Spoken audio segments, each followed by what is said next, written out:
Hi, this is David G for Brocade. This is a short video on CLICRUD, the CLICRUD StackStorm wrapper, StackStorm, and it also features another open source project called GopE.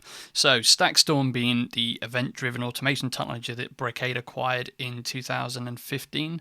It also basically is the if this then that of the kind of automation world. It's an abstract automation engine. Now this isn't about StackStorm specifically, this is more around the integrations.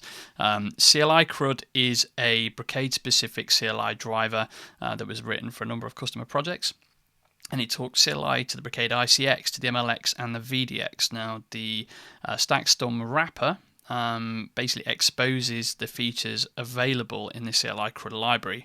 Now if you can see my screen here, what you'll see is the GitHub project for CLICRUD ST2, ST2 being StackStorm. Go to github.com/DavidJohnG/CLICRUD ST2. In the next few weeks, I'll hopefully have this pushed back up to the StackStorm repository within the ST2 contribs. I've just not got around to doing it yet, so if it isn't here, if you come to look, go check out the StackStorm official repos. The README goes into what's exposed. CLICRUD itself has an operational command, a config command, or let's say API call to be more specific. And the wrapper for StackStorm, I've also created a remediation workflow which takes some inputs and it basically calls the config command within CLICRUD. Now, the inputs it receives from a monitoring point of view to do something fun and interesting is a project called GopE.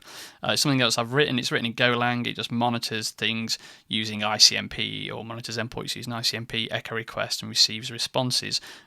If a group of nodes fail, it will then send an alert to StackStorm. You have a config file. You can replace the API key and the URL endpoint. And then GopE will send a group and status JSON payload, which StackStorm can parse. And this particular remediation workflow, it only does the most simplest of things. We've got some very, very basic kind of, I guess, instructions on installing this thing and a configuration file. The configuration file, the configuration file literally has 4 fields: a username, password, enable password of your network element, which could be an ICX, MLX, VDX. It assumes that you're using best practices and you've got one account that does everything. You can access all devices, not does everything, because that'd be silly. And then you've got the method of connectivity. In our case, we're going to be using SSH. It does support Telnet as well, and the ST2 wrapper only exposes what CLICRUD already does. So if we switch over now to the Brocade Workflow Composer, and I'll drag this down a little bit. If you install the pack, you'll see these rules appear. Don't worry about these red dots. All that means is that the rules aren't enabled just yet. Installed from default here. And you do need to make sure your BWC has Slack integration. So I've configured HughBot, I've got a Slack integration, and I've got a test channel, which I'm going to show you in a moment. The 2 rules here, and I'll talk our way through them. This is a webhook for just notification for Slack. So if the webhook, let's click on it and show you what it does. If I have a group called Internet and a status of fail, and this comes from GopE, so the GopE ping extractor we spoke about earlier. If it receives that payload, it will basically log into the channel and send a message. Log into the Slack, onto the channel, I think general, and then group, which is, and this is a Ginger 2 templating function, and it will basically interpolate the variables. So it will basically say group internet is in the state fail once that payload has been received. And internet pass is very similar again, just the criteria is slightly different. We have pass instead of fail. That one is enabled, and we want to see that one. I don't have any any instructions or any rules within the remediation chain to enable that. And then the webhook for the config command, again, is disabled because it overlaps with what is already in the remediation action chain.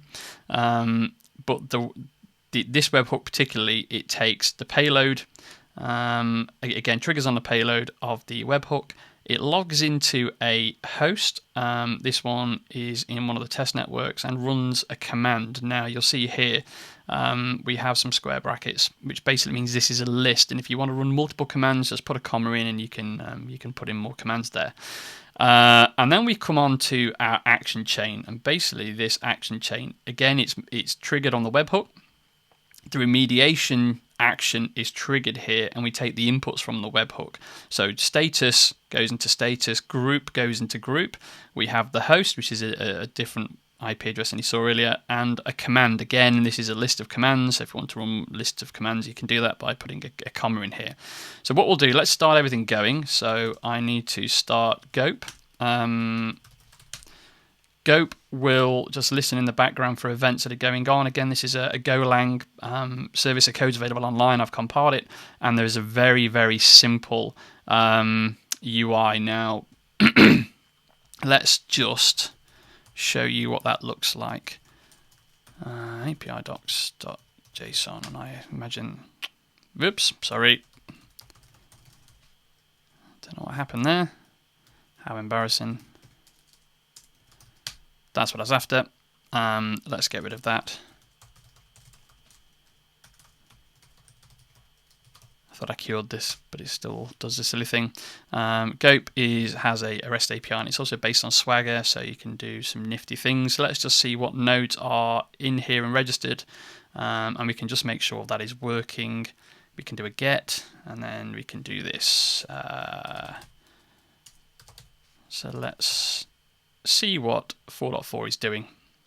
And the nice thing is here, all the information is stored in an in-memory data structure. It's fast, it's efficient, but it's designed to be small. So we can see here in real time that packet sent, packet received are kind of correlating. It's basically working. And we can also do get a group here, so we can see what the groups are doing. And we can see internet is true, and obviously a single fail, which by the name you'd imagine a single fail, is failing. So we're in a good place where you have all of the prerequisites in place now. And just so you know, I've got some tabs open. I'm going to trigger the event in a moment. And we've also, I want to show you what routes we have on the switch. So this is an ICX 6610 in our lab. There is one route, which is a default route. The route I'm about to add adds it to my operating system, which will then trigger the events. Also in here as well, I have Slack open on my kind of phony company. So if we go now back to rules and to history, let's trigger. So let's see what happens, and we'll see all sorts of things happening. He says. So we're going to basically break traffic going to 8.8.4.4. Awesome. So we can already see GopE has basically found the error. It has posted a JSON payload towards Stackstorm. Stackstorm in the background has already logged in once and basically said group internet is in a state fail, attempting to auto-remediate. So the action chain has been triggered, and in the background we can see that via the history. Auto-remediated by posting command, and obviously then we have the command there. Remember, it's in a list, so don't be too worried about the U. It just means it's a Unicode. And the host IP address, which is 192.168.10.52. Now we know this has worked because in the action chain, only on the action success will it actually post the auto-remediated by posting command statement. If it fails, there is a different outcome and a different response. And just to show you this has indeed worked, let's go back here. And there you go. There's the route now on the ICX. And what we can do and have some more fun, and this should work, there is a single rule in the pack that's enabled, which basically says on state pass, it will remove the route. So let's see what happens. Group internet is in a state pass.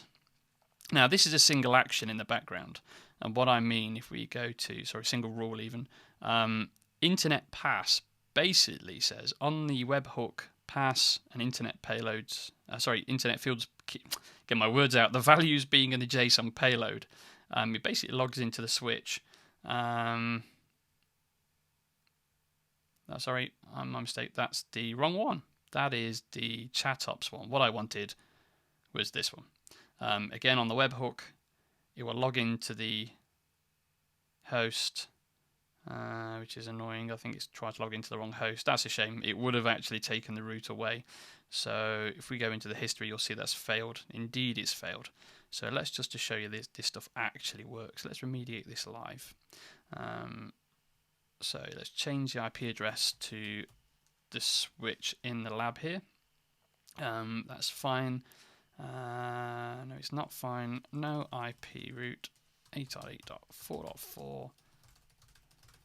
And then I believe the IP address was 169.254.1.1.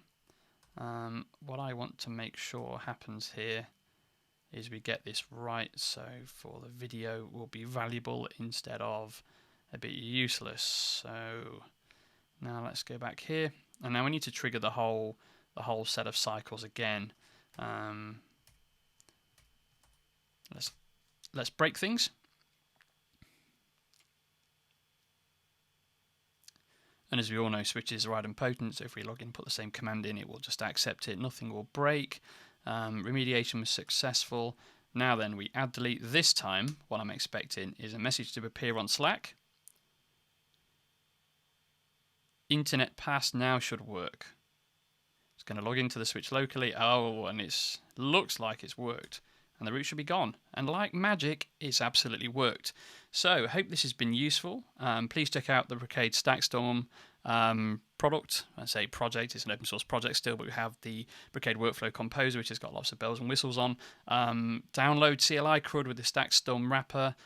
Feel free to reach out, so either send me an email, so you could do that via the GitHub page, on Twitter, so I'm at VTEP42, or just reach out to Brocade and I'm sure somebody will route you to the right way. Take care. Thanks.